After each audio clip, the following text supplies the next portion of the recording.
حضرت موسیٰ علیہ السلام نے اللہ تعالیٰ سے پوچھا، اے اللہ تیری رضا کس میں ہے؟ فرمایا میری رضا میری قضا میں ہے، جو میری قضا میں راضی ہوگا میں اپنے اس بندے سے راضی ہو جاؤں گا، اور جو میری قضا پر ناراض ہوگا میں بھی اس بندے سے ناراض ہو جاؤں گا۔ دیکھیں کہ ہم اپنے رب کی تقسیم پر راضی ہیں یا شکوہ کرتے ہیں۔ کچھ لوگوں نے حضرت موسیٰ علیہ السلام سے ہی پوچھا کہ ہمیں کیسے پتا چلے گا کہ اللہ تعالی ہم سے راضی ہیں؟ حضرت موسیٰ علیہ السلام نے فرمایا میں کوہ طور پر جاؤں گا اور اللہ رب العزت سے پوچھوں گا۔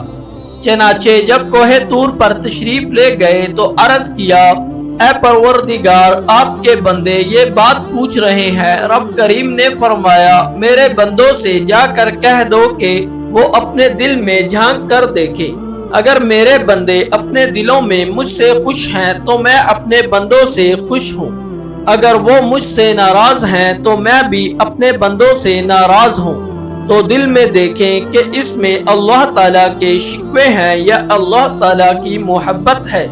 ہمیں چاہیے کہ ہم اپنے دل میں اللہ رب العزت سے راضی رہیں۔